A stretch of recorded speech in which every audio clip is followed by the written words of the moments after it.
have breaking news of a major situation unfolding at Bondi Beach this evening. We have early reports that at least 10 people have been shot. Police have issued an urgent message, which I will read out now. December 14th, 2025, Bondi Beach, Sydney. As the sun set over one of Australia's most iconic beaches, families gathered for a celebration of light during the darkest time of year. Over 1,000 people came together for Hanukkah by the Sea, a joyous community event organized by Chabad to mark the first night of the Jewish Festival of Lights. By 6:45 p.m., that celebration would turn into one of Australia's deadliest terror attacks. This is the story of the Bondi Beach terror attack, an act of hatred that claimed at least 11 lives, but also revealed the extraordinary courage of ordinary people. Hanukkah celebrates the triumph of light over darkness, of hope over despair. For Sydney's Jewish community, the annual Hanukkah by the Sea event had become a beloved tradition, a chance to come together in public, to celebrate their faith openly, and to share their culture with the wider community. This year was no different. Families arrived throughout the afternoon. Children played in the sand. The aroma of traditional foods filled the air. As dusk approached, organizers prepared to light the menorah, the 9-branched candelabrum that stands at the heart of Hanukkah celebrations. Among those present was Rabbi Eli Schlanger, a Chabad emissary known for his warmth and dedication to bringing Jewish communities together. Students from local Jewish schools attended with their families. Neighbors who weren't Jewish came to witness the celebration and show solidarity. It was meant to be an evening of unity, of joy, of light. At approximately 6:45 p.m., as over 1,000 people gathered near the beach, 2 armed attackers opened fire on the crowd. Chaos erupted instantly. Parents grabbed their children. People ran in every direction, desperately seeking cover. The sounds of celebration were replaced by screams and gunfire. Within minutes, the scene of joy had transformed into a scene of horror. Emergency services received the first calls at 6:47 p.m. Police officers, already in the area for the large public event, responded within moments. Paramedics rushed to the scene, facing the overwhelming task of treating dozens of victims simultaneously. The attackers showed no mercy. They targeted families, children, elderly community members, people gathered for nothing more than a religious celebration. Rabbi Eli Schlanger was among the first killed. A student from a local Jewish school also lost their life.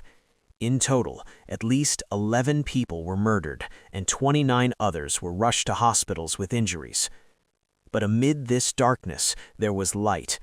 As the attack unfolded, ordinary people became heroes.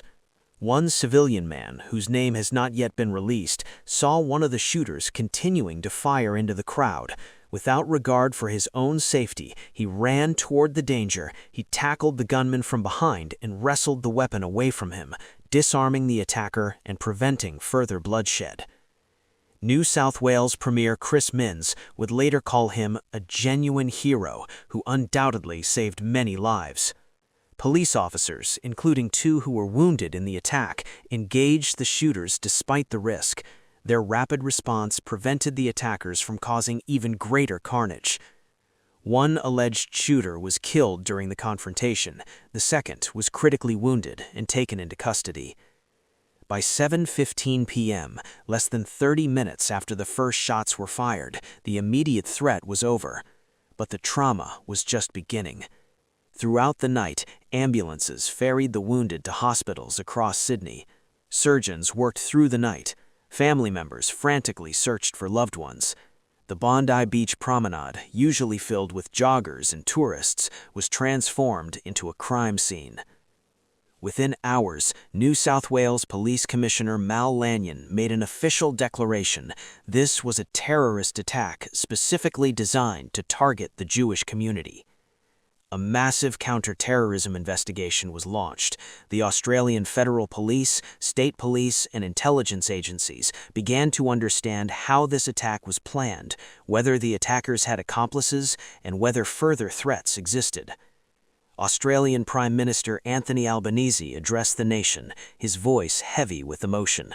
He stated unequivocally that there is no place for this hate, violence, and terrorism in Australia. Israeli officials expressed their shock and grief. Jewish communities around the world mourned with Sydney. But the response went beyond official statements. Across Sydney, across Australia, people came together. Vigils were organized, flowers were laid at Bondi Beach. Non-Jewish Australians stood shoulder to shoulder with their Jewish neighbors, sending a clear message: an attack on one community is an attack on all. Security was immediately increased at Jewish schools, synagogues, and community centers nationwide. Parents faced the anguished decision of whether to send their children to school the next day. The sense of safety that many had taken for granted was shattered.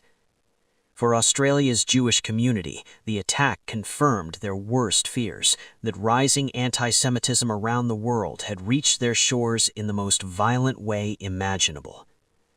The Bondi Beach attack is not an isolated incident. It is part of a disturbing global trend of rising anti-Semitic violence. From synagogue shootings to street assaults, Jewish communities worldwide have faced increasing threats.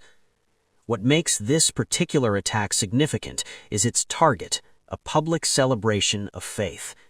The attackers chose a moment when families gathered openly to celebrate their identity.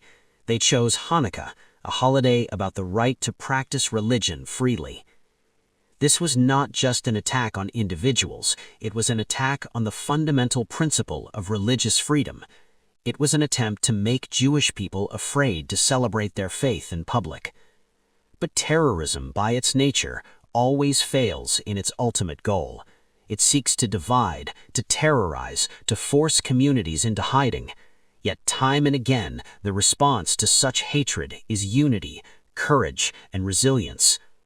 The hero who tackled the gunman, the police officers who ran toward danger, the paramedics who treated the wounded, the neighbors who opened their homes to strangers fleeing the violence, the thousands who attended vigils in the days that followed.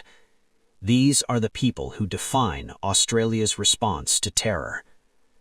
Rabbi Eli Schlanger spent his life bringing people together, building bridges, spreading light.